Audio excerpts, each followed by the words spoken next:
degdeg oo farxad badan waxaa la sheegay in Ashrafkii markaasi caanka ku ahaa dhaqamada foosha xun in lagu xiray magaalada Muqdisho. Warar kala duwan ayaa ka soo baxaya kiiska dhacdada, waxaana la sheegay in isagoo airportka Muqdisho kala dhoofaya nin u shaqeeya xarunta lagu magacaabo Xalane oo qaybta VIP-da inay qabteen ciidamada dowladda federaalka Soomaaliya. Ninkaas oo gacanta haysta waa sida warar hoose ay sheegayaan, balse markii dambe waa la soo qabtay oo waxa lagu soo celiyay isla gudaha magaalada, gaar ahaan saldhigyada saldhig ku yaala xaafadda Waaberi. waa sida aan wararka ku helnay.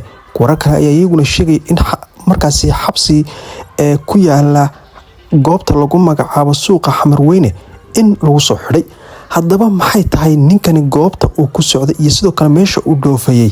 Warar aad u badan ayaa ka soo baxaya.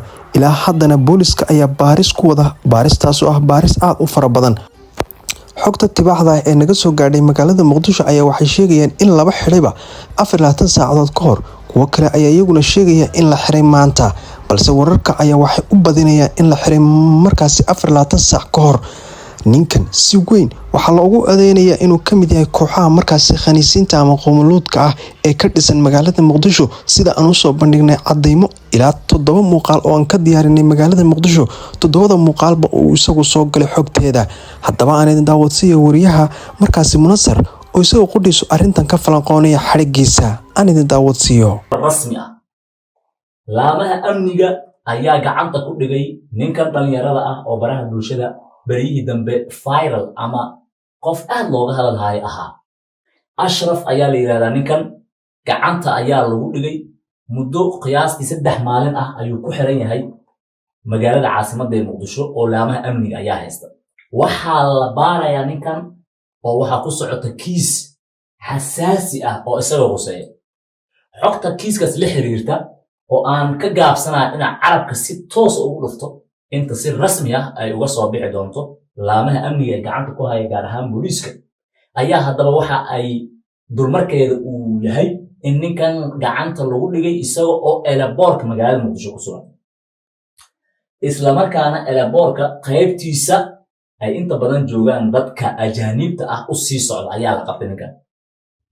laamaha amniga ayaa haddaba sheegay gaar ahaan booliiska xogaha hordhaca aan helayno in ninkan oo wax dambiya weli aan lagu xaqiijinin la tuhunsan yahay in ay jiraan falal uu isaga ku lug leeyahay oo hareer marsan dhaqanka, sidoo kaleetana aan meel ka soo geli karin dhowrsanaanta bulsho, markaana khatar ku ah dadka Soomaaliyeed haddii aanan laga joojinin falka uu ku fogan yahay.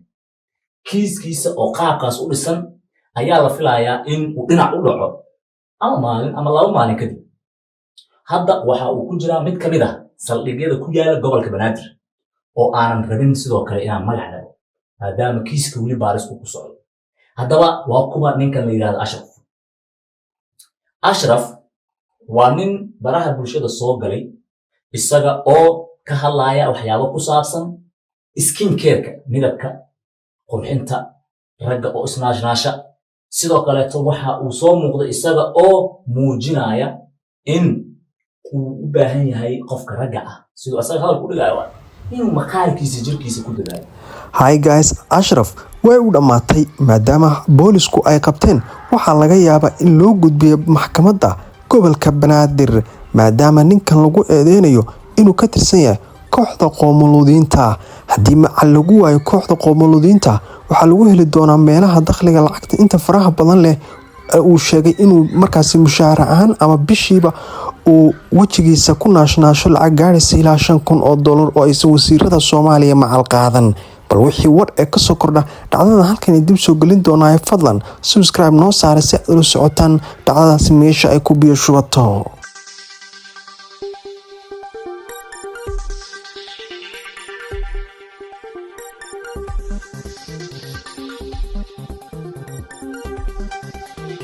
saaxiibada qaaliga waad ku mahadsantiin haddaad soo gaadhay dhammaadka muuqaalka. si aad u hesho dhammaan dhacdooyinka xiisaha leh fadlan youtube-keena Hogol News subscribe noo saar, muuqaalkana like, ha ka ilaawn fikirkaagana kommentiga hoose nagula wadaag. Hogol News baahiyaha bulshada.